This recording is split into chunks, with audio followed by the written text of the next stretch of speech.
बिस्मिल्लाहिर्रहमानिर्रहीम। अस्सलाम वालेकुम। आप देख रहे हैं हालात। मैं हूं सईद चौधरी। आज पूरा दिन जो टीवी चैनल्स पे आप देखते रहे, मैंने भी पिछला व्लॉग किया उस पर कि पार्लियामेंट के मुश्तरका इजलास में जो होता रहा, जैसे बिल मंजूर हुए धड़ाधड़, ठीक है ना, 26 तारीख 28 29 30 ऐसे, तो ओके ओके ओके ठीक हो गया जनाब, यस यस यस। ये इस सारे अमल में वो जो कहा जा रहा था जनाब कि पेज फट गया और मुख्तलिफ किस्म की तावीलें पेश की जा रही थी, जनाब को डील हो रही है, ये हो रहा है, वो हो रहा है। मैं मुख्तलिफ इलाक़ में ये अर्ज़ करता रहा हूँ कि नवाज शरीफ नहीं मान रहा, कोई डील शील का मामला फ़ाइनल नहीं है। जो ठीक है, वो हो सकता है कि पेज में दराड़ आ गई हो, और फिर ये जो आज बिल मंजूर हुए हैं, इससे फ़ायदा किसको होगा? ख़ास तौर पे EVM वाला जो वो है मामला, इलेक्ट्रॉनिक वोटिंग मशीन वाला, वो किसको फ़ायदा होगा, इस पर बात करेंगे। जरदारी साहब ने वैसे इस पर बात की है अशारतन, और फिर इसमें तो मरियम और नवाज शरीफ जो हैं उनका मौक़िफ़ दुरुस्त साबित हुआ है आज जो कुछ होता रहा है पार्लियामेंट में। और फिर वो जो कहते थे जनाब मुफाहमत और सुलह सफाई, इनको प्यार मोहब्बत से कायल करें, कायन के दायरे में रहें, और उन्होंने कोई यकीन दहानियाँ भी करवाई थी, कैसे करवाई थी, इस पर बात करेंगे। लेकिन इससे पहले बात करेंगे हम जो एवन फील्ड रेफरेंस है जिसमें सज़ाएँ हुई थी। नवाज शरीफ को 10 साल कैद की सज़ा, जुर्माना, कैप्टन सफदर को 1 साल सज़ा, मरियम नवाज़ को 7 साल सज़ा। उसमें आज एक अजीब ऐसी बात हुई जो कम से कम मेरी नज़र में, इतने बड़े केस में ऐसी बात मेरी नज़र से नहीं गुजरी। अरफान कादर साहब वकील हैं मरियम के, तो वो जनाब पेश हुए और उन्होंने कहा कि जनाब जो आपने इंटरिम ऑर्डर जारी किया है, पिछली पेशी पे जो बहस हुई थी, वो अदालत ज़ाहिर है वो जारी करती है कि जनाब ये मामला ये निकात उठाए गए।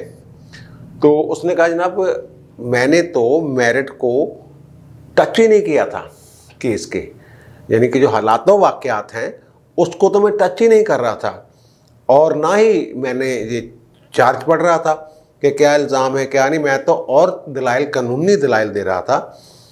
तो आपने वो चीज़ें इसमें शामिल कर दी हैं जो मैंने कही नहीं, जो मैंने बयान ही नहीं की, बातें जो मैंने कहा ही नहीं। मिस्टर जस्टिस आमिर फ़ारूक और मिस्टर जस्टिस मोहसिन अख्तर कैनी पर मुश्तमिल बेंच है, जिसके रूबरू अरफान कादर साहब कह रहे हैं कि जनाब आपने पिछले आर्डर में, आर्डर शीट में वो चीज़ें लिख दी हैं मेरे हवाले से जो मैंने बयान ही नहीं की। मैंने तो इन मामलात पे अभी डिस्कशन करनी है, और आपकी जो इंटरिम जजमेंट है उससे ये लगता है कि मैंने अपने दलाइल मुकम्मल कर लिए हैं। तो इस पर फाजिल बेंच ने कहा कि जनाब शोर की वजह से या अंग्रेज़ी में लिखने की वजह से, आपने उर्दू में बोला है, हमने अंग्रेज़ी में किया है, या अंग्रेज़ी में, जो भी उन्होंने कहा कि वो थोड़ा बहुत आगे पीछे हो सकता है।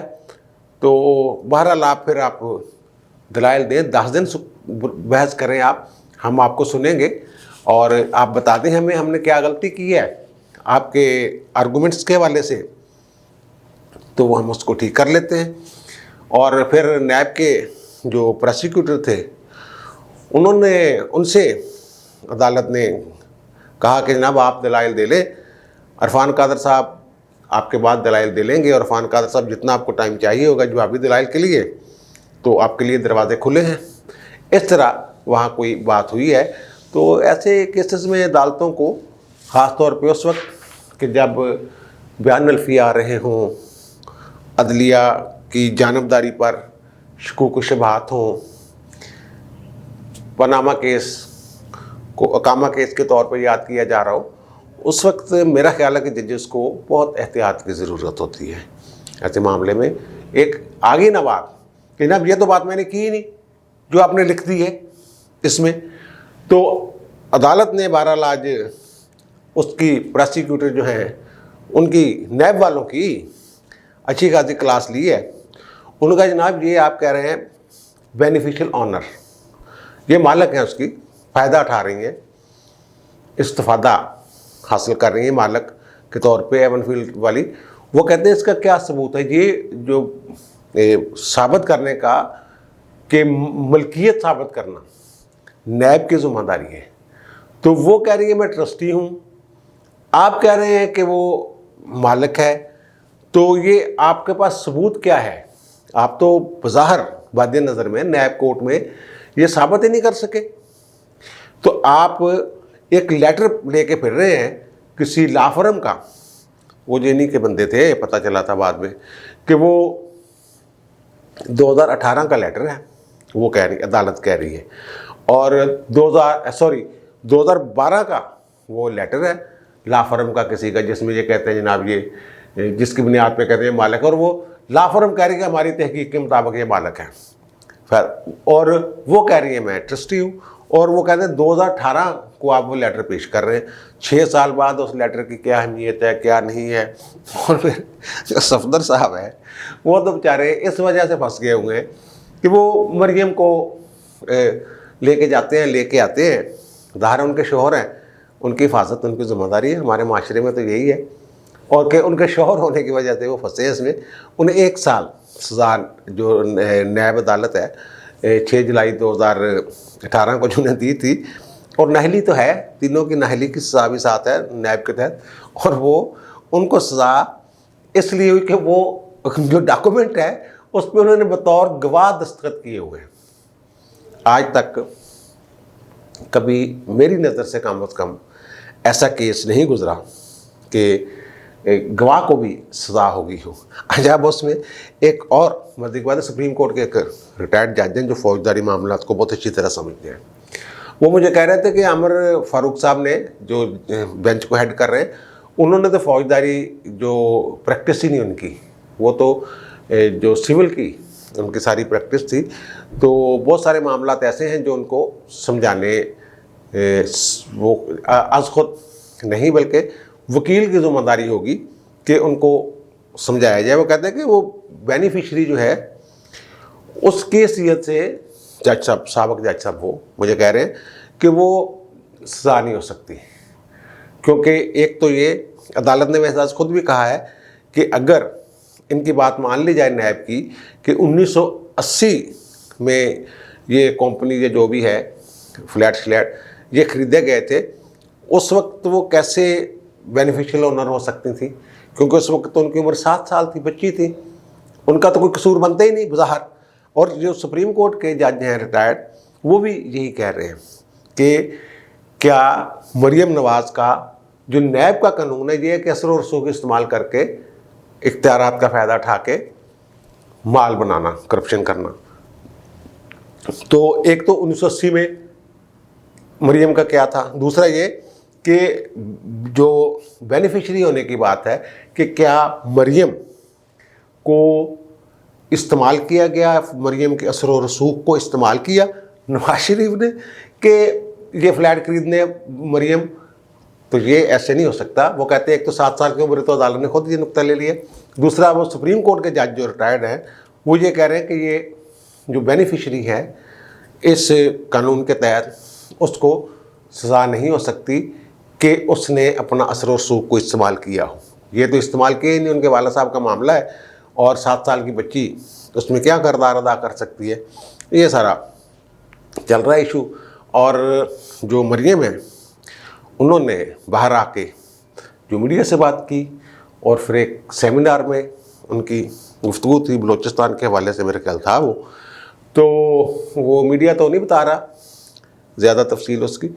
बहरहाल उन्होंने जनाब अच्छा खड़काया है अदलिया को भी, और उन्होंने तो जो chief justice Islamabad high court हैं अतर मनीला साहब, उनको भी अपने गुफ्तगू में मुखातब किया कि मैं उनसे ये कहती हूँ कि आप इस मामले को जो सो मोटो ले लिया है, 3 अदालत के नोटिस जारी हो गए हैं, तो इसकी इंक्वायरी करवाएं, देखें क्या होता है। वो 2 जजों के बाद यानी कि तीसरे जज हैं जिनकी गवाही आई है, बयान अल्फिया हैं। एक अरशद मलिक वाला, उन्होंने खुद तहरीरी तौर पर लिख के अदालत को दिया था कि ऐसे ऐसे हुआ था, ऐसे मुलाकातें हुई, और वो जिन्होंने अल अज़ीज़िया रेफरेंस में नवाज शरीफ को सज़ा दी थी। दूसरे शौकत अज़ीज़ सिद्दीकी साहब, सीनियर पूरी जज थे, सीनियर मोस्ट जज थे अनवर कासी के बाद। अतर मनीला साहब से भी सीनियर थे वो, उनकी गवाही, उनका बयान अल्फी। और फिर अब वो कह रही हैं कि गिलगित बल्तिस्तान के जो चीफ जस्टिस रहे हैं उनका बयान, और वो कहते हैं कि मैंने पेश होना है अगली पेशी पे, वो खुद वो पेश होना चाहते हैं। वो साकब निसार साहब भी दें फिर बयान अल्फी। बयान अल्फी के मुकाबले में बयान अल्फी ही होता है ना। लेकिन वो क्योंकि अदालत में उस तरह मामला नहीं है, वो मैंने पहले भी जिक्र किया था कि अगर उसको बयान अल्फी अदालत में पेश किया जाए तो फिर जवाब मांगना होता है। बहरहाल अगर इंसाफ करना है, अजहर मनीला साहब ने कहा कि आप सबूत लाएं, तो आपने अज खुद नोटिस लिया है तो आप सबूत मंगवा लें, दोनों पार्टियों को बुला लें, और बाकी जो इसमें फ्रीकैन है या उस एफिडेविट में जिन दीगर लोगों का जिक्र है उनको भी बुला लें। यहाँ मैं नहीं कहता कि ख़वातीन को भी बुलाया जाए या कुछ भी, रजिस्ट्रार को बुला लें, उनके फ़ोन की जो कोई डाटा शेटा अगर निकल सकता है कहीं से वो निकलवा लें। वो वीडियो जो पेश करना चाह रहे हैं उनके साहबजादे अहमद हसन राना, जो कह रहे थे कि मेरे पास वीडियो है कोई, वो वीडियो जिसमें वो कोई वफद के साथ स्थायी रुकनी वफद में कौन कौन है, कौन कौन बैठा हुआ, कहाँ सैर सपाटे करते रहे, वो तो कहते हैं राना शमीम साहब कि मैं वो 27 बंदा का खर्चा भी मैं चुकिया जनाब अपनी जेब चों, ये वो कहते हैं। तो वो सारा मामला जो है इसको प्रोव करने की गहराई में जाके ज़रा देखें क्या मामला है, क्या हुआ क्या नहीं हुआ। यार कभी ना कभी तो किसी ने खड़ा होना है ना, किसी ने।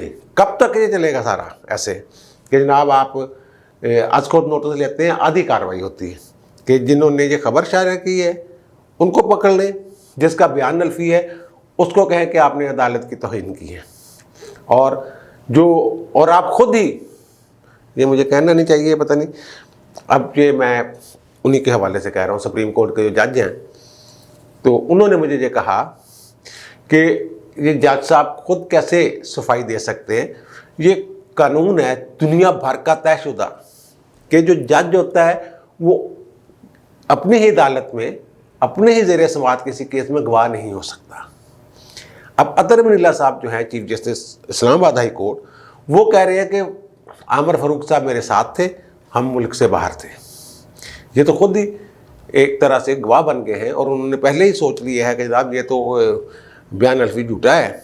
अब बात हुई है नहीं हुई है, कैसे हुई है, बाहर भी बात हो जाती है, ये सारा कुछ डाटा शेटा में भी निकल सकता हो कहीं से। लेकिन वो जिन्होंने डाटा निकालना है वो तो आज बंदे इकट्ठे करने में लगे हुए थे। ये सारा भाई वो उसको आगे लेके जाना चाहिए। और फिर अब आते हैं वो सारा जो सियासी सिनेरियो है जो भी आज बना कि 121 वोट, 221, 203, इस तरह का जो भी पिछले व्लॉग में मैंने जिक्र किया था, और मैं कई दिनों से कह रहा हूँ कि वो जो हैं रावलपिंडी वाले वो कोशिश कर रहे हैं कि जनाब ये बिल पास हो जाए, मंजूर हो जाए, जो भी है। अब जो नून लीग के मियाँ नवाज शरीफ है और मरियम नवाज शरीफ, इनके हवाले से मुझ तक ये बात पहुंची है, दो टोक, कि कोई अदम एतमाद नहीं लाएंगे किसी के। अदम एतमाद वाले जो हैं वो सारे मफावत वाले, वो सारे झांसे में आए हुए हैं। अदम एतमाद कोई नहीं होगी, अवाम की ताकत से इनको गिराएंगे और अवाम की ताकत से इनको जो भी होगा सजा देंगे या जो भी करना है। अदम एतमाद नहीं बल्कि अवाम की ताकत से इनको मजा चखाएंगे, इस तरह की बातें हैं। तो वो उसको कहते हैं कोई फ़ायदा ही नहीं अदम एतमाद लाने का, क्योंकि फिर यही होना है जो अब हुआ है कि सज्जी दिखा के खब्बी। लेकिन वो बहुत सारे लोग ये कह रहे हैं कि जनाब नहीं तुसी गलती कर रहे हो, कि वो तो उनको जो बिल पास हुए इनमें उनका ज़रा फ़ायदा था रावलपिंडी वालों का, तो टेंशन वाली बात नहीं, आइंदा सब ठीक हो जाएगा। तो भाई फिर ये देखें, अब आप ज़रा थोड़ा सा पीछे जाएं, जब मौलाना फजल रहमान गए हैं, धरना दिया है इस्लामाबाद में और परवेज़ इलाही वगैरह बीच में पड़े हैं, याद है, और मौलाना को वादे वईद करके वापस भेज दिया, जनाब 6 महीने दे दें, 4 महीने दे दें। कितनी दफ़ा कहते रहे, 4 महीने दे दें, 6 महीने दे दें, पता नहीं क्या क्या वादे किए मौलाना साहब। और मौलाना साहब बार बार कहते हैं मैं 10 फिर की वादे किए। वो उनको डिफ्यूज़ किया, जो माहौल बन गया था मौलाना का उसको डिफ्यूज़। अब फिर इन्होंने शोर मचा दिया कि वो जनाब मौलाना का मकसद पूरा हो गया था, वो नवाज शरीफ को बाहर भेजना चाहते थे, बस सिर्फ वो मकसद था, वो वापस चले गए। वो तो 1 मिनट में वो तो खुद आपकी काबीना ने मंजूरी दी कि चलो जान दो यार। सिर्फ उस पर मामला अड़ा हुआ था कि जनाब इसको पैसे कितने लेने हैं बाहर जाने के, ज़मानतनामा कितने पैसों का चाहिए, ये एक रौला बना हुआ था। जाने की इजाज़त तो आप खुद दे रहे थे, ECL से नाम एक तरह से आपने निकाल दिया, वो तो सिर्फ मशरूत कर दिया था, एक छोटी बांध थे कि जितने पता नहीं 80 लाख पाउंड या कितना जुर्माना हुआ तो उतने उसके बराबर पैसे रखवाएं और चले जाएं। वो वहाँ मामला डिफ्यूज़ किया, वहाँ कुछ वादे किए, वो पूरे नहीं हुए। और फिर देखें, हुकूमत अक्सरियत के पास है तो वो हुकूमत में है ना इमरान खान साहब। अब इत्तेहादी अगर गुस्से से होकर अपना को मालूम अपना मामला सीधा सुधा किया उन्होंने, तो उसमें ठीक है, इत्तेहादी ऐसे ही होते हैं हमेशा। वो वैसे तो खान साहब कहते थे मैं कभी ब्लैकमेल नहीं हूँगा, जो करना कर लें, इनके इत्तेहादियों से भी ब्लैकमेल नहीं हूँगा, लेकिन वो करते हैं। किए खुद इन्होंने कहा जनाब वो तहफ़्फ़ुज़ात जो थे वो हमने कर लिए। और पीपल्स पार्टी के अपने एक मसाइल हैं बहुत सारे। वो उस वक्त जब चार्टर ऑफ डेमोक्रेसी एक तरफ हो रहा था, एक तरफ NRO हो रहा था, और उसमें 12 अक्टूबर 1999 से पहले वाले जितने भी सियासतदानों के खिलाफ मुकदमात थे NRO के तहत, वो हो गए थे क्लियर। तो वहाँ वो नवाज शरीफ तो फंस गया हुआ था ना, नवाज शरीफ तो उसमें फंसा हुआ था। नवाज शरीफ के खिलाफ मुकदमात तो ख़त्म नहीं ना हुए थे। वो तो 12 अक्टूबर 1999 से पहले जिनके खिलाफ थे, वो MKM थी या वो पीपल्स पार्टी वाले थे, जो भी थे उस वक्त। अब जब माहौल बना है सुप्रीम कोर्ट सेनेट का, जब यूसुफ शाह गिलानी साहब जो हैं वो इलेक्ट हुए हैं, उसके बाद एक माहौल बन गया तहरीके अदम एतमाद का और दीगर मामलात का। और फिर उस माहौल को डिफ्यूज़ कैसे किया, ये PDM से कुछ एक जमात अलग हो गई और वो सारा मामला जो बड़ा गर्म था, बाहर ये लग रहा था कि जनाब ये मामला हो गया, तो वो फिर वो भी गया। फिर दोबारा नए सिरे से साहबंदियाँ हुई, दोबारा नए सिरे से PDM वालों ने अपने अलग जलसे जुलूस शुरू किए, और उसके अंदर पार्लियामेंट के अंदर पीपल्स पार्टी का अच्छा एक्का हो गया नून लीग वालों के साथ। शहबाज शरीफ साहब के कहने पे वो मामला ओके फर्स्ट क्लास चल रहा है। आज सारी जमातें इकट्ठी होके, अच्छा शो था, बेहतरीन काम किया उन्होंने। लेकिन जो जरदारी साहब ने बात की है वो बड़ी समझदारी और सोचने वाली बात है।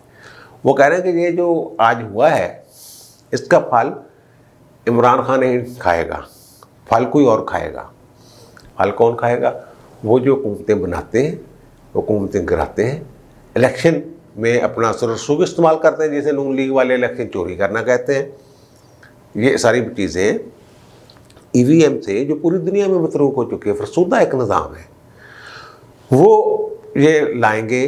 फिर वो जो शोर शराबा है कि जनाब धुंध पड़ गई, बैलेट पेपर उठा के ले गए, फलां हो गया, ये हो गया, वो हो गया, वो मशीन पे ही सारा कुछ हो जाएगा, वो पता भी नहीं चलेगा ना मुझे ना आपको कि यहाँ क्या हो गया। तो फिर फ़ायदा उनको होगा जो सिलेक्टर्स हैं। उस वक्त तो निगरान हुकूमत होगी, निगरान हुकूमत वाले तो आम तौर पर ये होता है, आम तौर पर कि जो साबिक निगरानों से पूछ लें, अस्करी साहब से पूछ लें, किसी और से पूछ लें, आमतौर वो वही होता है जो रावलपिंडी इस्लामाबाद बागपारा से जो हदायत आती है उसके मुताबिक इवन जो निगरान काबीना है उसका तयन भी पिछली दफ़ा अंदर खाते उन्होंने ही किया था, इस्लामाबाद बागपारा वालों ने, कि ये बंदे हमारी काबीना के अरकान होंगे। वज़ीर आला इंटरव्यू हुआ करते फिर रहे थे। तो फ़ायदा किसको होगा फिर? जिन्होंने बंदे सेलेक्ट करने हैं, इलेक्ट नहीं करने, सेलेक्ट करने हैं। ये जरदारी साहब की बात बड़ी अहम है। उस वक्त पता नहीं इमरान खान का साया, तो उनकी कोई ऐसी, अब तो इमरान खान को ये है ना बड़ी खुशी कि जनाब वो मुझे उन्होंने 2028 में फिर तक लाना है, तो ये ईवीएम वाला जो मामला सेट सुट कर लूँ, तो फिर जो भी हम दिल करेगा मौजें करेंगे, जो भी मुख्तलिफ कवानीन को मैं अपने हक़ में इस्तेमाल कर लूँ और इस तरह कर लूँ कि मुझे उनसे कल फ़ायदा हो। वो नैब वाला NRO वाली बात है, वो अपने सारे जो जुर्म जराइम है उनको उन्होंने साफ़ कर दिया है, रबड़ से मिटा दिया है उस कानून में। वो पता नहीं अब आगे जाके ये कल को ये भी तो हो सकता है जितने भी कानून पास हों कल को अक्सरियत में कोई वो सारे कानून वापस कर दें, उधर ही चले जाएँ वापस। इमरान खान को इसी तरह की खुशफहमी हो सकती है जिस तरह की हफ्ता 10 दिन पहले अपोजिशन वालों की थी कि जनाब वो जो हैं वो अब पेज फट गया है और वो हमारी हिमायत करेंगे, इसमें आज़ादाना छोड़ देंगे।